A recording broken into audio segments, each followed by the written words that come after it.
soy el fuego que...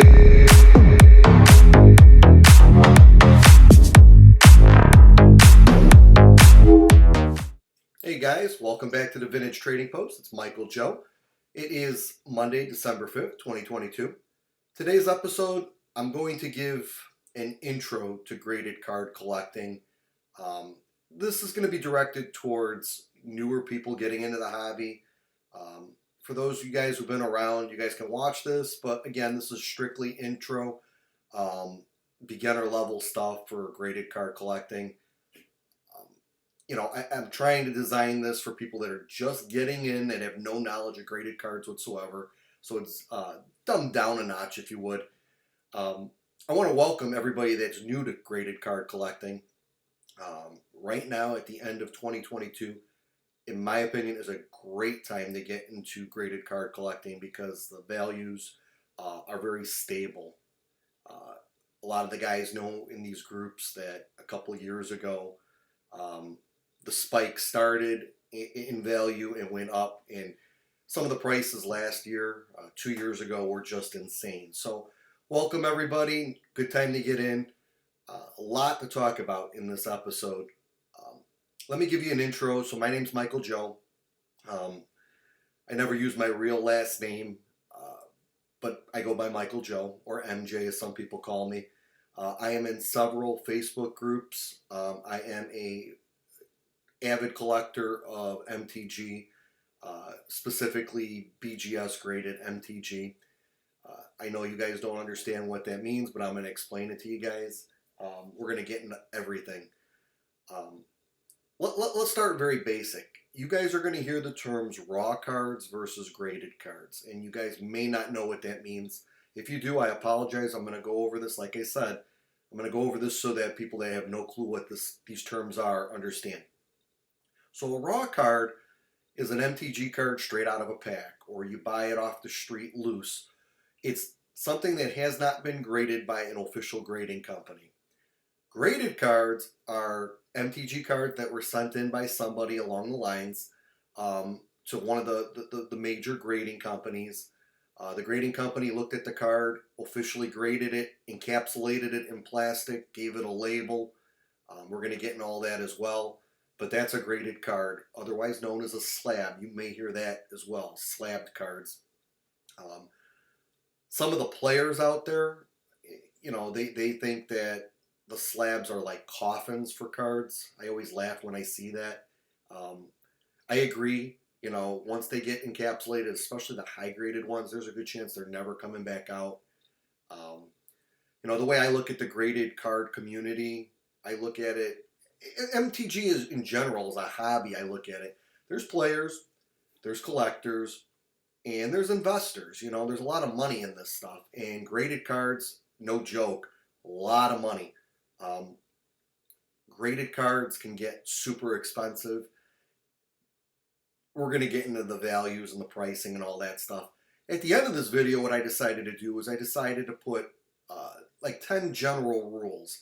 Stuff that I've been seeing in the Facebook groups. It seems like every day somebody's asking me, hey, should I grade this card? Or, hey, what grading company should I use? I'm going to go over all that in these 10 rules that I got. So, with further ado, let's get into it. So, we talked about graded cards versus raw cards. So, graded cards, and for the purposes of this episode, I'm going to use the 3 major grading companies right now. And that is Beckett, otherwise known as BGS. There's PSA, and there's CGC. We'll get into all the companies. Again, I'm going to kind of go through this through steps. But those are the 3 main companies. There are other companies out there right now that are popping up. Some of them might be good long-term. Time will tell. Some of these companies are fly-by-night. If you're going to send cards in right now, I would definitely stick with the 3 major companies. It's hard for me. I'm going to stay unbiased through this video. I do tend to lean towards one company than the others, but I'm going to stay unbiased, and I hope you guys stay unbiased as well. So how is a card graded? Well, you guys are going to go through your collection. You guys are going to find a Magic card that you that you find has some value.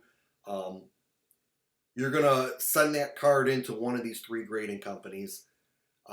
You could go on each grading company's website. They'll give you specific instructions on how to send it in. I definitely recommend you guys package it very, very carefully.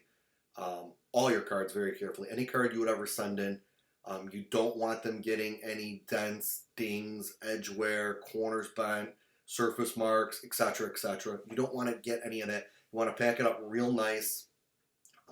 Maybe down the line I'll do a video on how I pack my cards. For now, let's continue. So you send these cards in, you fill out the forms that the grading companies want you to fill out, and each company is different with a turnaround time. Turnaround time is the time that you send the card in to the time you get it back graded. During COVID, it was really bad. Everything shut down, so time frames were really, really long. I think the time frames have improved dramatically across the board through all the companies. When the card gets received by the grading company, it usually sits a couple days. It gets processed through their system, and then the grader will actually get the card.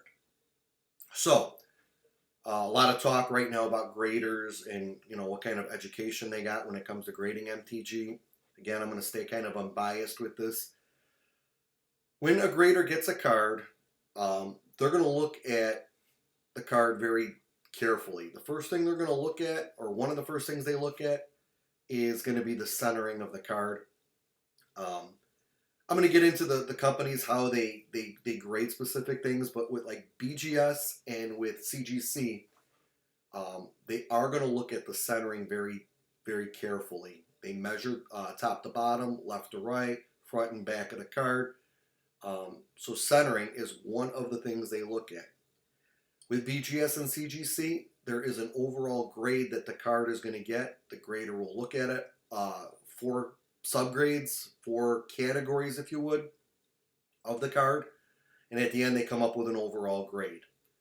So how does this all happen? Let me break it down. So centering is one of the 4 subgrades, one of the 4 things the grader is looking at.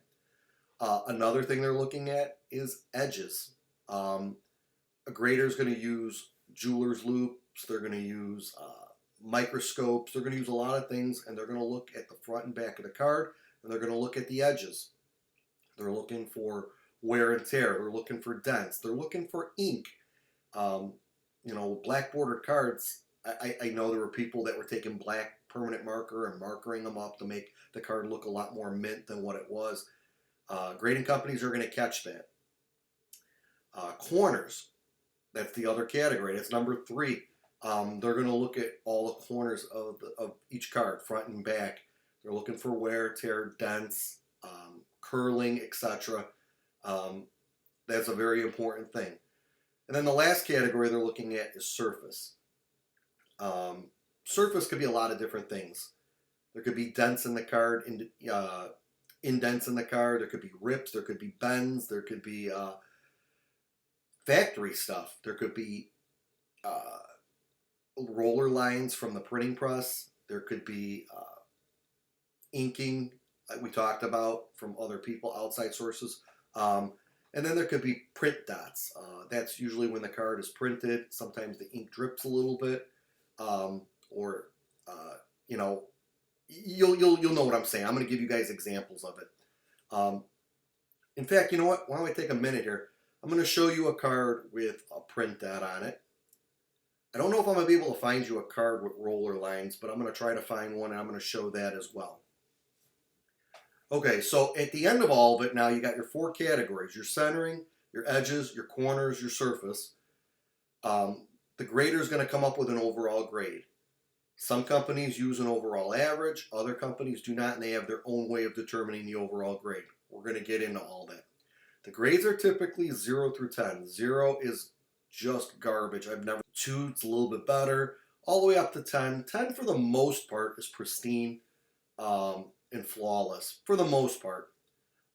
Beckett, BGS, has something called a black label. We'll get into that in a little bit. That means it's a 10 overall, and all 4 subgrades are 10. Basically meaning this card was deemed flawless by the grader. There's nothing wrong with it whatsoever. It is the perfect card. Guys, those are extremely rare. You know, I don't think I've ever graded a Black Label card myself out of all the cards I've sent in for grading.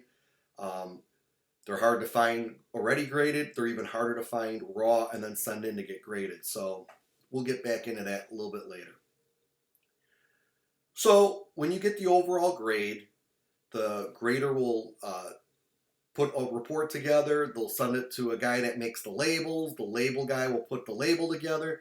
And what are you seeing on the label? Well, the label is going to have the card name. It's going to have the set. It's going to have the year of the set. It's going to have a serial number. It's going to have a grade. And some of them, not PSA. PSA will just give you the overall grade, but BGS and CGC, again, for the most part, should give you the subgrades, the centering, the edges, the corners, and the surface.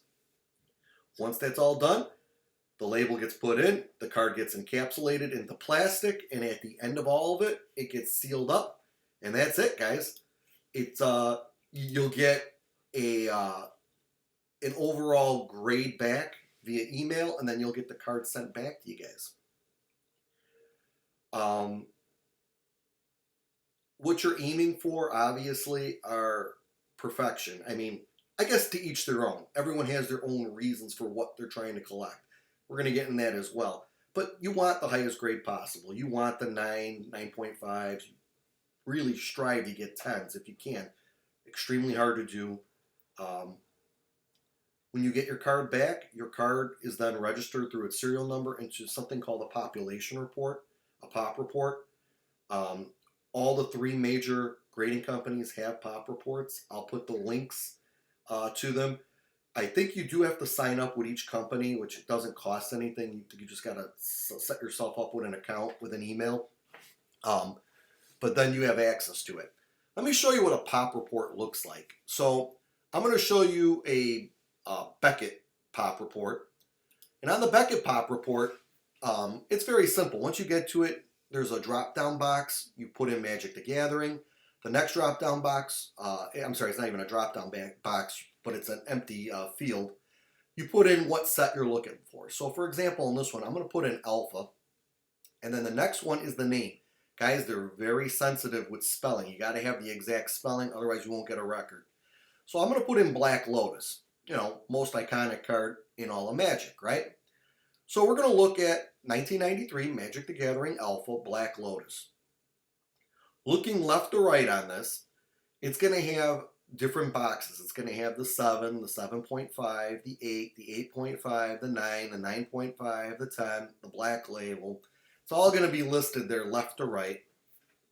You could get even lower grades on the POP report. There's a way to do it. I don't remember off the top of my head, but it's pretty self-explanatory once you guys get into the POP report. So looking at the Black Lotus, if you look all the way to the right, there's a number. It says total. And under that number, it's got 265 Black Lotuses. Now, this is for Alpha Black Lotuses that are not autographed. These are just straight up non-autographed cards. If you look below it, they have Black Lotuses signed by Richard Garfield, and below that, they got Black Lotus signed by Christopher Rush. There's 6 total, if you look under the total, for Black Lotuses signed by Christopher Rush. Right above that, all the way to the right, there's 2 Black Lotuses signed by Richard Garfield.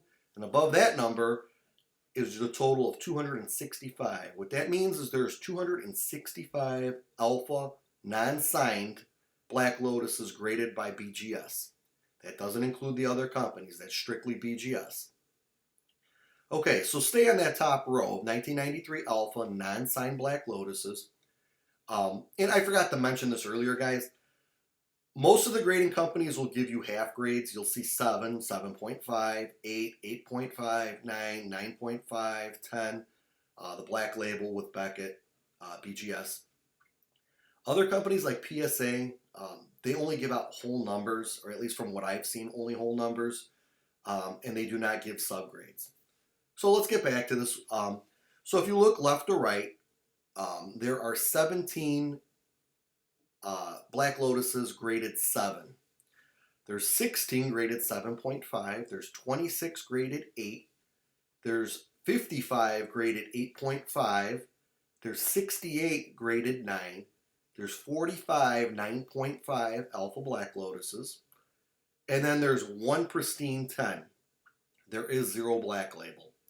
I would love to see that number change one day. I would just like to look at the card in general, but that is it. When you grade your cards will get serialized. They'll get a serial number, and they'll be put into the pop report. Whatever the card is belonging to whatever set, it'll pop up there. This is very informative. Population is very key because that helps determine value. Low population cards, not Black Lotus. Black Lotus is very iconic. I'm not going to go with the population and how it affects value so much with this card because it's the Black Lotus. But later on, you're going to find sets like, well, for example, me. I'm looking for a Wall of Wonder from Legends. If you go into Legends and Wall of Wonder, you're going to see that under 9.5, there's a 0 population, meaning there's 0 9.5s graded by Beckett out there. I'm looking for one. And to me, that's worth a lot of money because it's part of a set that I'm collecting. We're going to get into that too and why you guys want to collect these things. But this is a population report. I'm going to put the links in there. You guys have any questions? Guys, feel free to reach out to the community. The community has a lot of experience and they don't mind sharing it. They don't mind talking about it. And in fact, I'm on 2 Facebook groups. I'm going to list these right now. So this is the one group. And here's going to be the second group. Guys, become members of these groups. There's a lot of knowledge to these groups. Okay, so we talked about overall grades. We talked about subgrades. We talked about the population report. Now, values. Guys, values change a lot. I love when I see non-graded collectors commenting about graded cards. And they're always like, why would I pay you $2,000 for a $7 rare card? And what they're saying is, why would I pay you $2,000 for a 9.5 whatever card when the near mint value of that card is only $7? Well, because there's a lot of factors that go into this. And getting a 9.5 of this card is not easy. Getting a 9.5 of any card is not easy, especially with 1993 and 1994. Values change dramatically. There's a lot of factors. I'm going to get into my rules, but at the end of the day, guys, there is no guide, no price guide to determine values. There never will be, and we'll talk about that in a little bit as well. I apologize, guys. There's so many different facets to this that I'm all over the place, but I'm trying to stay in an order. All I can tell you is the values change dramatically. The value of a black label compared to a regular 10 is a huge difference. The value difference between a 10 and a 9.5, there's a huge difference. There's also something called quads. You guys are going to hear about the term quads or quad plus or quad plus plus. Just briefly, let's talk about that. So you send in a card, you get it graded, it comes back, and you're looking at your overall grade and it's a 9.5, right? And you look at your subgrades and all 4 of your subgrades come back 9.5. What you have here is a 9.5 quad, meaning all 4 categories, quad, came back 9.5. Take another example. You got a card sent in, it comes back overall 9.5, and 3 of your subcategories, your subgrades, are 9.5, and 1 of them is a 10. What you have now is a 9.5 quad plus. All 4 categories, all 4 subgrades are at least 9.5, and 1 of them is over that. That's where you get the plus. There is 9.5 quad plus plus. That's when you have all 4 subgrades are 9.5 or better. 2 of them will be 9.5. The other 2 will be over that 10 in this case, and that is a 9.5 quad plus plus. Guys, want to talk about value changes? Huge value changes between a quad and a quad plus plus. I forgot to mention a 9.5. Say you send in a card and it comes back 9.5, 9.5, 9.5, and a 9. Any combination thereof. But one of your subgrades is a 9. The other 3 are 9.5. That is a 9.5 basic. That's a term you're going to hear. You're going to hear a basic 9.5.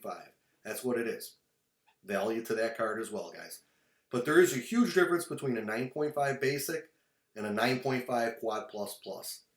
You could even see the price double, the value double.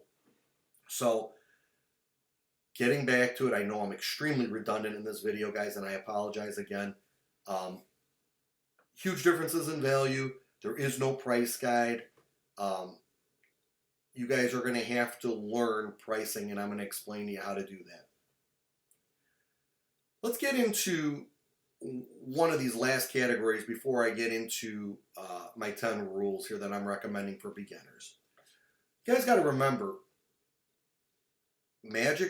graded Magic cards, people have been grading them for years now.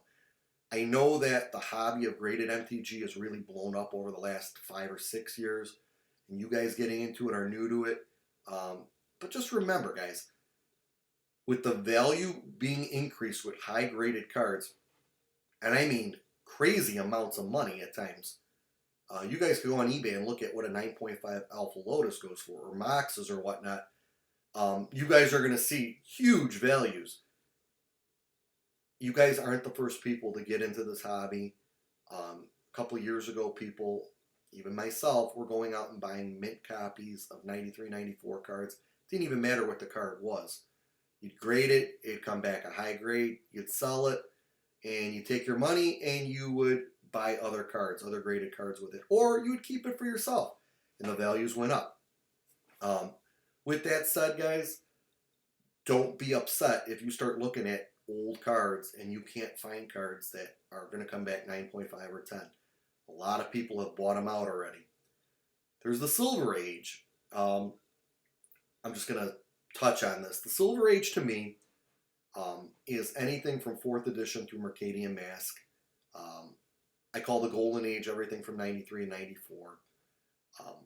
The Silver Age cards have a lot of iconic cards. You got your Gia's Cradles, you got your Lion's Eye Diamonds, your Mox Diamonds, you got the whole Urza's block in there, for that matter. Years ago, I did a video on the Silver Age and how I thought it was going to be the future, and how, you know, now's the time to be buying out the raw cards, especially the mint raw cards, getting them graded. I did it. I have play sets of a lot of Silver Age iconic cards. I'm happy they all came back 9.5 or better, and I own a lot of them. Right now, we're seeing a lot of people focusing on that Silver Age, and they're doing what we're talking about right now. They're sending them in, they're getting them graded. So don't get too frustrated with that. It's going to be hard to find really good copies of Silver Age cards as well. But they're out there, guys. Just remember that. So, again, the moral of the story of all this is, the higher the grade, the more value to the card overall. And then there's other circumstances that dictate the value. A lot of things you got to learn before you become an expert in grading MTG. I'm not an expert. At least I don't consider myself an expert. I think I'm considered a group expert in one of the groups. I'm just here to answer questions and help you guys out. I'm always here to help out the community. So that's why I'm doing this video, guys. I came up with 10 simple rules for guys and girls that are coming into the graded scene and they want to learn about graded MTG. So let's get into it, guys. Rule number 1, and we touched on it already. In fact, on a lot of these 10 rules, we touched on stuff, but I'm going to get into it now. There is no value guide for graded cards. There's just too many variables. There's the population report of a card. There's whether a card is iconic or not, or whether it's, you know, like I said, low population in general. Is the card notorious for having bad centering when it was printed? There's a lot of things. I apologize. It's a little sunny today, guys, here in Chicago. But I'll take it because it's December. A lot of things determine the value. There's going to be set collectors out there that are buying cards from a certain set. And all this stuff factors in. It's a big perfect storm that makes up the value overall. My golden rule, and you got to remember this throughout these rules I'm going through. The golden rule is this. A graded card's value is what someone is willing to pay for it. Plain and simple. I don't give a shit what anyone else tells you. Values change day to day. You could have a spike and you could have a dip in the market and the values go up or they'll go down. At the end of the day, the true value is what someone is willing to pay for a card. Whether you're buying it or whether you're selling it, plain and simple, guys, that is the golden rule. Now, if you guys want to get a general look at what a card is selling for, especially if it's something that is pretty common, you could go on eBay, you could go on sold listings, you could put in, BGS, Birds of Paradise 4th edition, and they'll have it, guys. They'll have sold pricing on there. What I tell people is, I know some people in the group disagree with me, but a lot of people like to say, hey, that's the ultimate source for pricing. I disagree fully. On eBay, when people are selling, there's a lot of stuff that goes on eBay. You're going to have naive sellers selling stuff way too cheap. You're going to have desperate sellers just trying to, hey, you know what, I got it, I sold it, I want to get rid of it. Sometimes they sell the card so low, but that's not the true value of the card.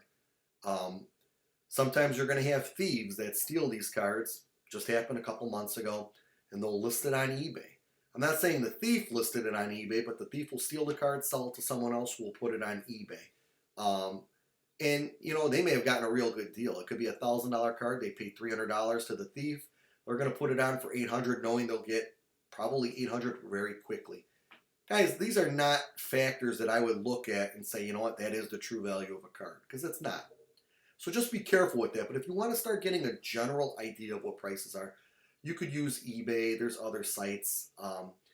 Get into the community and ask around. They're going to teach you these sites to look at and start getting a value. But again, no price guide. There's just too many variables. Rule 2. Yes, a graded card can be worth 1,000 times more than a raw card, guys. Plain and simple, that's the way it is. There's a lot of factors that go into this. How iconic the card can be, how perfectly centered it is, how hard it is to find in general. Is it a cult favorite? I know guys that collect Drudge Skeletons, Prodigal Sorcerers, Shivan Dragons. Everyone has a card they like, and that might be a reason. We're going to get into reasons why people collect things in Rule 4, but let's get to Rule 3. Rule 3, pack fresh cards do not mean they're going to get 10s or 9.5s. I don't care. I don't know how many people have opened up packs, sent it in, and been totally disappointed when they get their grades back at 8.5s and 9s and whatnot. There's several factors that go into grading cards. We talked about the 4 subgrades, the centering, the edges, the corners, the surface. Some sets, guys, are just strictly flawed by centering. The Dark, perfect example. A lot of bad centering on that set. Other sets are flawed by surface. My friends that collect Unlimited know. Roller lines on the back of Unlimited cards, very common problem. The roller lines will hurt your overall value of your card tremendously. Don't expect to get a lot of 9.5 Unlimited if you start seeing a lot of roller lines. And then you got inside the box. Some of these boxes, especially with the older sets, guys, they've been around since 1993-94. We're talking almost 30 years now. Those boxes have been thrown around, bounced around, the packs jiggle in there. Cards do rub up against the other packs within the pack, and the corners get a little bent up. The edges might get a little worn. And then again, you also got your print dots and whatnot that show up on some of these older sets. So, guys, just because you open up an Arabian Nights pack doesn't mean every card in that pack is going to come back 9.5. So then you're asking me, well, Mike, let me ask you, why am I spending, $3,000, $4,000 for an Arabian Night pack then? I don't know. I can't answer that. I'm not saying every pack has flaws and every card has flaws, but what I'm saying is don't get your hopes up. It's a 50-50 gamble when you open up a pack that you're going to get some 9.5s out of that pack. So I've watched people open up packs and send all the cards in, and they got several 9.5s back, guys. It happens.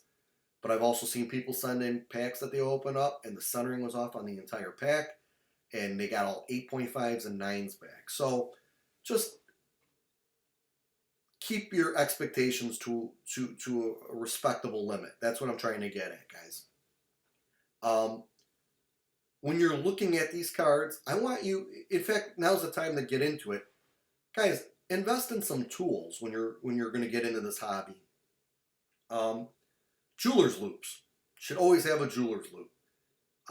You're going to use those to look at the edges, the corners. You're going to use the surface. A jeweler's loop is a very important thing. You get serious enough into this hobby, I recommend getting a digital microscope, one that you could plug into your computer. You could run the card in there. It's got different lighting. You could look at the edges, the corners, the surface very, very well. There are centering cards. I don't know the official name for them, but you see them on eBay all the time. I'll show you an example of it. Excuse me, this is a clear card that you could put over a card, front or back, and it's used with measurements. It's got precise measurements all around. That will help you learn centering. Again, you guys are going to find mint cards that are completely off-centered.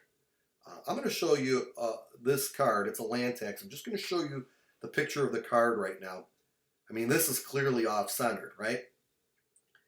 Later on, we're going to get back into this card, but this is what you don't want. This card could be mint all around. Perfect corners.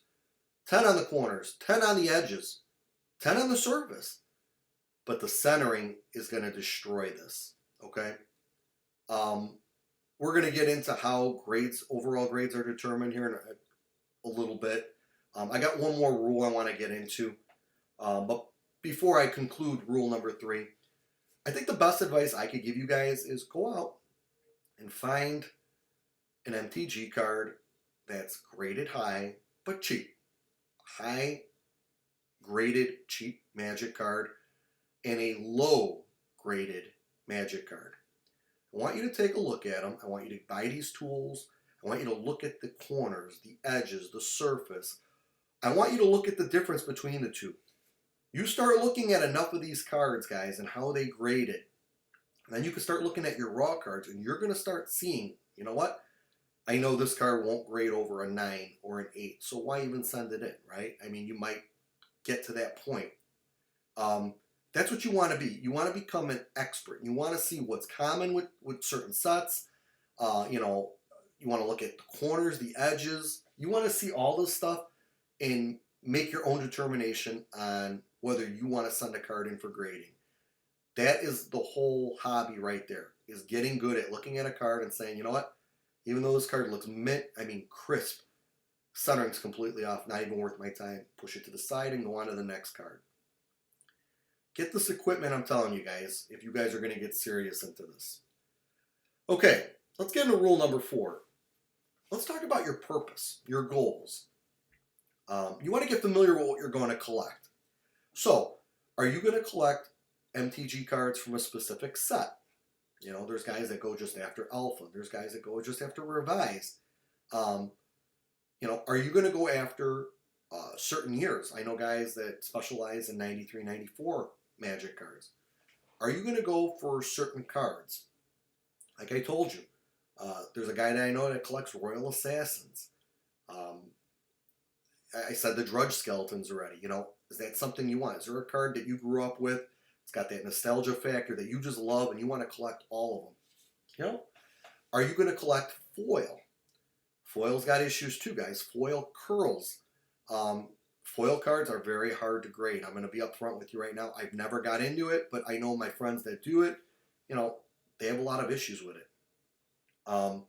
You got to decide what you're going to. Are you going to grade specific cards through a specific company? Are you looking for only CGC 9.5 cards, no matter what the set is? Or is it just BGS?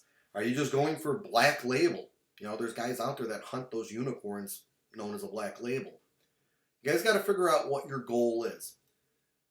If you guys join these Facebook groups, you start putting it out to these members and you meet a lot of us, you know, say you are collecting those Drudge Skeletons. You know, one day I might be out at a store, a local gaming store, LGS, and I might find a graded Drudge Skeleton from Alpha. I might call you up and say, hey, do you have this? Or I might message you, hey, do you have this? Because there's one here selling. You know, maybe I could broker a deal for you, or maybe I could buy it for you, sell it to you, trade it, whatever. I mean, that's what the hobby's all about, guys. Don't be shy with sharing your goals. But at the same time, be wary. There's other people doing your goal as well. I guarantee you, somewhere out there, out of 5,000 members of these graded communities, over 5,000, hell, I think it's over 6,000 now. Some of the goals intertwine, guys. Some of us are chasing the same cards. That's where the value starts shooting up. I might want to pay $5K for a card. Someone else might be willing to pay $10K for a card. Guys, there's high rollers in these groups too. I mean, guys that'll spend $100 grand, $1 million, just like that. That's gonna, you know, dampen your spirits a little bit, but that's part of the hobby as well. Make goals, figure out what you're going to collect, and then, again, this is what rule 4 is: get familiar with it. You're going to collect the dark. I know a guy, my buddy Will, he collects dark. I collect dark. We both know centering is terrible on the dark. We know there's certain edge wear on certain cards. We know that the centering on specific cards is completely flawed. Guys, get familiar with these things. Let's go into Rule 5. And I see this almost daily in the graded groups. Should I grade my cards? Well, you guys are getting into the hobby, so I know you guys are interested in grading. Facebook groups are the best place to post your cards and get an overall opinion of your cards. There's a lot of experience in these groups, guys. People are going to look at it and say, I wouldn't do it. Or I would do it. Or someone may even approach you and try to buy that card because they want to grade it themselves. With all this experience, you're going to learn at what these guys are looking at in the group. You're going to say, hey, you know what? After a couple times posting a card in there, I understand what this guy is talking about, or this guy is talking about, or this woman's talking about. Like, guys, don't be annoying. Don't go every day and show a card and say, should I grade it? Because the community is going to frown upon it over time. But to start, to get your toes wet, put one out there and look and see what people tell you. They're going to say, you know what, this one's totally off center. Don't do it. You may say, you know what, that upper right corner looks terrible. Don't send it in. You're not going to get more than an 8. Take everything with a grain of salt. Don't get offended when people start shitting on your cards, because that's what you want. I know that sounds weird. You want people to shit on your cards. I want the experts to look at my cards. If I post my raw cards up for an opinion, I want them to say, you know what, I wouldn't send it in because of this, this, and this. Because I don't want to waste the money sending it in to get graded just to find all this out later on. You guys understand what I'm saying? Rule 6, and this is the big one, guys. What grading card company should I use? Well, it's a touchy subject right now, guys. I got to stay unbiased. They're the big 3 companies: BGS, PSA, CGC. Like I told you, there's a bunch of new ones coming out, but I wouldn't go with them right now. With that said, let's look at the 3 big companies. For one, 2 of the companies will authenticate your card. So if you send in a counterfeit card, they should catch it. Those companies are PSA and CGC. They authenticate cards. BGS does not authenticate cards, but in my experience, I have seen them catch cards or altered or inked. Altered and inked, guys, you're going to see that. Inked is when they take the black marker and they cover up the border and make it look a lot more mint than it is. Altered, there's a lot of ways you can alter a card. You know, back in the day, people were cutting beta cards to make them look like alpha cards. That's altered. So BGS does catch that stuff. So do the other companies as well. So, but strictly for authentication purposes, CGC and PSA. Let's talk about CGC. That's the newest of the 3 companies. PSA and BGS have been around forever. But CGC is a newer company in terms of grading MTG. CGC grades other things and have been around a while in other hobbies, such as comic books. CGC has been grading comic books for a long time. They got into the market of MTG recently, over the last 2 years. A lot of your older collectors shit on CGC. There's reasons for it. For one, the older collectors feel that CGC grades on a curve. They're a lot more lenient with their grading. I have witnessed this myself. I do think they are a little bit more lenient. And then there was also some early issues with CGC. The slabs, somebody determined you could open up with your fingernail. So what people were doing is, in the early grading of CGC, they were sending in a 4th edition Birds of Paradise. I don't know why I keep going to that card, but it would get graded 9.5, get the card sent back. The owner would open it up with their fingernail, take out the card, replace it with a shittier version of the 4th edition Birds of Paradise, close it back up, and now someone else was getting a I don't even know, it's a fraudulent card. It's not the true graded card. It was supposed to be encapsulated. So a lot of collectors saw this at the beginning and said, I don't have any faith in this company. I have been told that CGC corrected this and it's no longer an issue. So there's that. Some people like CGC for the labels or by the slabs themselves and how they stack. I mean, me, when I'm looking at graded cards, I like value more than anything. You know, down the line, I want to sell my cards and at the very least get back what I put into it. I don't want to lose money. When it comes to value, I'm not seeing that right now with CGC. I know there's a lot of people that are threatening to go over to CGC and, you know, take their PSA cards and their BGS cards and convert them to CGC. I just haven't really seen the value that I see with BGS and PSA when it comes to the same card, same grades with CGC. So I know that all sounds confusing, but that's CGC in a nutshell. The labels do look pretty cool, and the stackability is pretty cool. I've witnessed it in person. But overall, there is some cons. You know, the earlier problems that we discussed, the values being off a little bit. Again, I'm staying unbiased, guys. I'm just telling you what other collectors in the hobby have seen. Let's get in with PSA. PSA is a great company. It's been around a long time. The bad thing about PSA, the big con, is they don't do subgrades. They won't look at your centering, edges, corners, and surface and give you the subgrades for those. Another con is, and it's not a big deal to me, but some people hate the red and white label. PSA has red and white labels up at the top. Some of the collectors do not like this. But overall, PSA, specifically PSA 10s, got some good value to the cards, especially in the 93, 94 realm of MTG. PSA has been around a long time, and there are people that collect nothing but PSA, and I'm all for it. I don't collect PSA myself. I'm more of a BGS guy, but to each their own. That's that. Let's talk about BGS, because BGS is the very hot topic right now. Great company, been around in the sports card. I mean, let me touch real quick. PSA's been around forever too, and they've done sports cards as well. BGS, another company that's been around a long time. Lately, it's been under scrutiny. Some of the older collectors are starting to shy away from BGS because they feel that the BGS graders are becoming extremely strict with their grading standards. Some people think that the graders are just simply incompetent. I'm going to stay professional. I'm going to stay unbiased through all this. All in all, BGS has graded probably the most MTG cards out of the three companies. For the longest time, they were known as the benchmark of grading MTG cards. And their values, I mean, undisputed, their values have held. You could go back and go on eBay and stuff. BGS values are there. BGS also came up with the legendary labels. You're going to get a gold label for 9.5. You're going to have the black label. We talked about the black label. The black labels went all for your subcategories. Your subgrades all come back 10. And the overall grade is a 10. That means that card is flawless.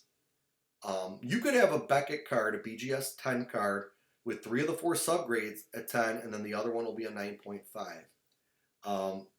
That is an overall 10. It's not a black label, guys. Still not a bad card to have, but it's not that unicorn known as the black label. And when I say unicorn, guys, it really is a unicorn. They're extremely hard to find. I've only witnessed one in person once. I've only seen them online a handful of times with the older stuff, not the newer stuff. The newer stuff, because they're newer and they're cleaner and more crisp, I have seen Black Label. BGS has a lot of cons to it besides the recent scrutiny over the grading. The turnaround time could be a lot. The cost of grading could be a lot. You know, and then they have a system of grading. And let's get into the system of grading with BGS so you guys understand it in case you guys decide you want to stick with BGS. So you can have 4 subcategories, right? And you could have something that's graded a 10, a 9.5, a 9.5, or 9.5, 9.5. And then you could get something that's graded like a 7. Well, BGS has a rule, and I'm going to try to find an example of this rule here. But you know what, here, let's use this one. Let's look at this Nightmare. So this Nightmare is a collector's edition international. It received a 7.5 overall. How did Beckett come out with this overall grade? Well, if you look at the centering, it got a 7. The edges got a 9, the surface got a 9.5, and the corners got a 9.5. So you're thinking to yourself, well, that doesn't average out to a 7.5.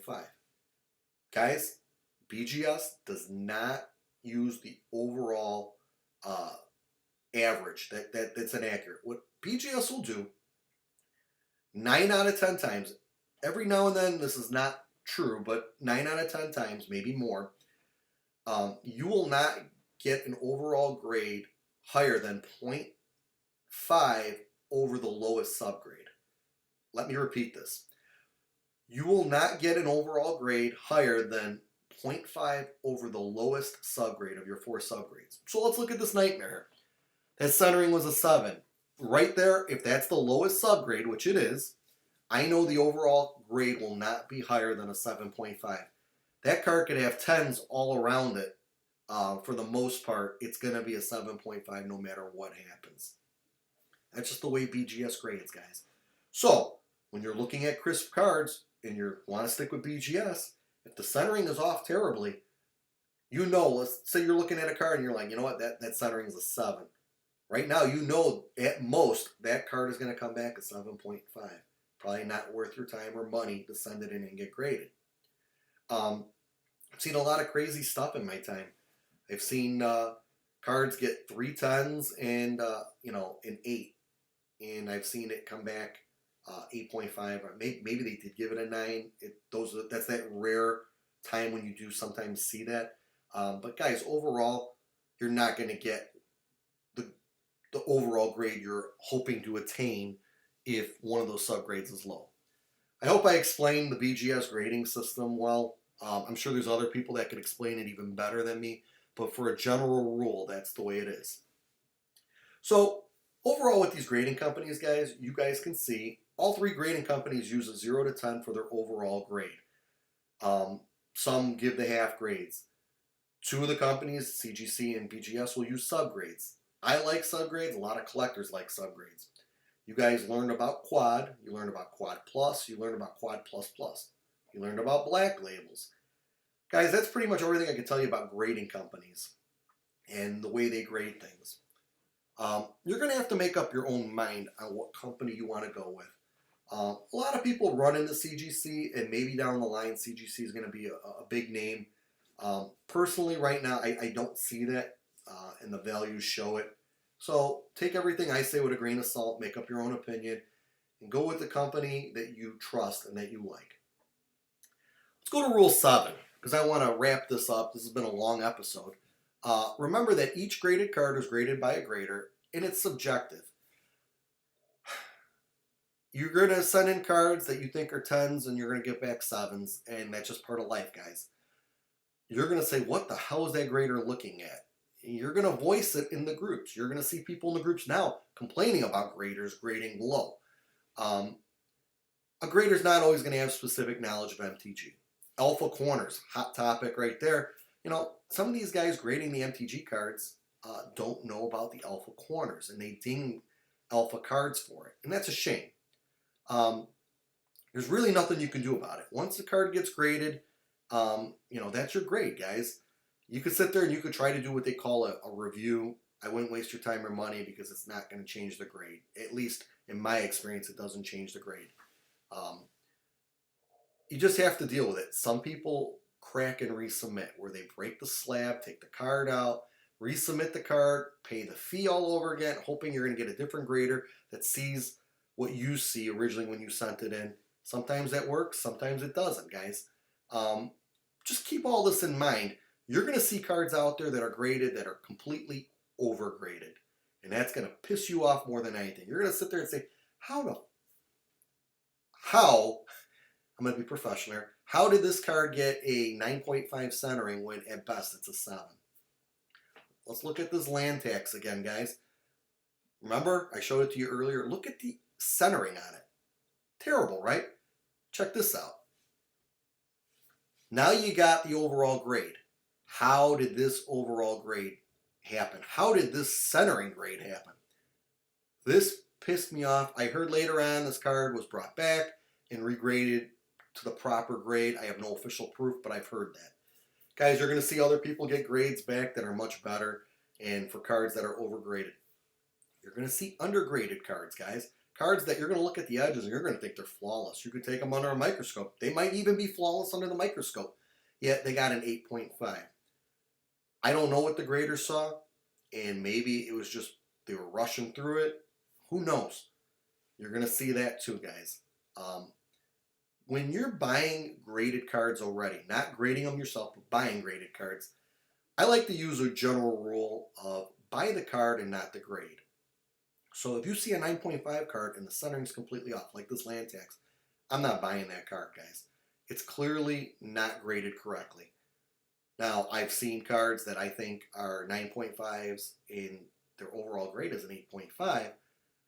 I might buy that card, bring it home, look it under the microscope, check the centering and everything else. If for some reason I think it's misgraded, maybe I send it in for a review or I crack it and resubmit it. But you got to get really experienced before you start doing stuff like that. So, let's go to rule number 8. Rule number 8 are some people in the community will grade cards and charge outrageous prices. And guys, just remember this.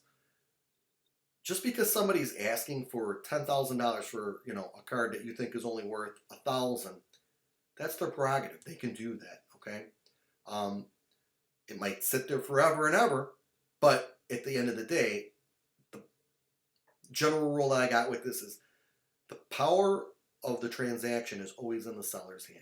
A buyer wants the card, the seller has the card. The seller can make up whatever they want for it. But use caution. Don't fall for that. Don't buy it for $10K.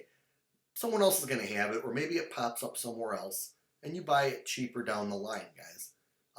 Don't think you have to go out and run out and buy it. But also, at the same time, you never know. The seller might be desperate. You may have a card that you want, and the seller may be like, hey, look, you know what? I know it's a $1,000 card. Give it to you for $800. If you feel after looking at it, it's not overgraded, and you want it, guys, you don't know the reasons why the seller's selling it. They might need money to pay for bills or other expenditures, or they might want to buy a different Magic card. That's a good time to buy from these people. So the moral of the story of rule number 8 is do your homework when you're buying these cards before you make any type of commitment. Once you make a commitment to buy, I mean, it's your reputation on the line in the community. You don't want to get that reputation of, oh yeah, he reached out to me and said he wanted to buy the card after I had it listed for $1,600 right away. And then the next day he's like, nah, I'm not going to buy it now. I'll give you $900 for it. Like, you don't want to get that reputation. Don't commit to anything until you're ready to pull the trigger. Don't commit onto buying a card unless you're ready to buy it. Brings me to another good point. When you're buying or selling cards, do your homework on the other party. In the Facebook groups, there's reference polls. Once you get into the group, you'll see it. It's usually under the About section. Might be under some of the other sections on there. But we do a grading system on ourselves, a feedback rating. And you know what? If you can't find somebody, no big deal. Facebook's made it really complicated to find people in these polls now. Put out a quick message in the Facebook. Hey, does anyone have any references for, Michael Joe? Guarantee you're going to have a bunch of people giving me good references. You may have people saying, hey, does anybody know on Joe Schmo here? you know what, that guy might be a con artist, and you're gonna have a lot of people telling you, don't buy from this guy, don't sell to this guy, and for whatever reason, they're gonna explain it to you guys. So they may not want to put it public. They may direct message you in the messenger and explain to you what their problem was with that person. So, guys, do your homework on the other party. When you're buying cards, make sure you ask all the right questions. You know, give me close-up pictures of front and back. I want to look at the slab. Is there any damage to the slab itself? You know, ask questions. Where did they get the card? Did they grade it themselves? Now, flipping it around, if you're the seller, guys, pretend you're the one buying the card. Be upfront. If there's a chipped corner on the slab, tell them that. Take pictures of it. Take videos of it if you have to, and send it to them. Make sure they feel comfortable before they make the purchase. Use secure methods. Now, I know in the Facebook groups we use PayPal, gift most of the time. Once that's sent, it's done, guys. So make sure you're trusting the party you're buying the card from, and vice versa when you're selling it. Take gift if you can, and make sure that the buyer understands, like, hey, you know, once this goes through, it's done. There's no refund at that point. Most of us in the community realize it, but it's all going to be based on your reputation. So it's very key to start building up a reputation in the community. I just remember, once you have a good relationship, a good reputation, I should say, you know, keep it that way. Once you get a bad one, it's going to be hard to fix it. So try to start off as best as you can and keep that up the entire time. The last rule I got for you guys is this. Make your own opinions about everything in this hobby. You're going to hear collectors talk about, and negatively talk about, certain cards, certain sets, grading companies, maybe even other collectors. Guys, keep an open mind. Just like in life, keep an open mind on everything. You're going to realize that just because somebody gives a negative review about a grading company, that might not be true with you. They might give a negative review about a seller, and you might have a wonderful transactions with them, and you may have a wonderful conversation with them. Guys, networking, that is the key to this hobby. You're going to learn all about all of us. You're going to learn about the pros and cons to each of us. You know, some guys are great guys, but they don't give breaks out on their pricing. That's just part of life. You know what? It doesn't make them a bad person. It just means they're tough on pricing. You know, you may have other ones that are just great people that you're going to meet along the way that would give you a great deal on a card if it knows it helps you with your collecting goals. You know what? Boast those guys in the community. Those are the good people in the community. At the end of the day, it's all about reputation, guys. These are the 10 rules that I've established for the beginner. There's other stuff that I would get into down the line as you guys become more advanced. But I think this is the perfect video for like the beginning of graded card collecting. You know, remember, guys, there's gamers, there's the players out there, there's the collectors, and then there's the investors. You're not going to see many players in the graded realm, but you will see definitely collectors, and you're definitely going to see investors because there's a lot of money changing hands in these graded cards. Like I told you at the very beginning, now's the greatest time to get into it. The market is stable in the sense that the values of the spikes of the last couple of years are starting to level off. You're starting to see cards at affordable prices again. Now's the time to buy in, guys. Again, this is just my opinion. You take it for what it's worth. You do what you guys need to do. Don't take me as the official rules on any of this. This video is designed to help educate the beginner level people into the graded hobby. So, let's just conclude with this. Facebook groups, get in them. To begin with, get your tools to grade your cards. Your jeweler's loupe, your microscope, your centering card. Buy a card that's high graded, buy a card that's low graded, and look at the differences. Use your tools, your jeweler's loupe and your microscope to see what the grader was looking at when they graded those cards. Once you get familiar with all this, you're going to start seeing what's normal and abnormal in cards. And pretty soon, to the naked eye, you're going to start catching stuff. And you're going to know right away, you know what, I'm not even going to bother buying that raw card because I know it's not going to grade high. Or I'm not going to send this graded card or this raw card in because I know it's not going to grade high, guys. You follow these rules, and for the most part, you should have no problem in the graded community. Networking is really a big thing, guys. Get out there, get known to people, introduce yourself to people. and welcome to Graded MTG, guys. My name's Michael Joe. I'm with the Vintage Trading Post. I have other videos about other topics out there. Make sure you check them out. Make sure you hit the subscribe button. I never was big in subscriptions, but now I'm going to start getting more subscribers. And if you guys have any questions, guys, at the end of this video, I give you my email address. Send me an email. Make a comment on here. I respond to the comments, guys. Okay? Again, it's December. It's 2022. It's cold but sunny here in Chicago. Can't wait to hear from you guys and talk to you guys soon. Take care.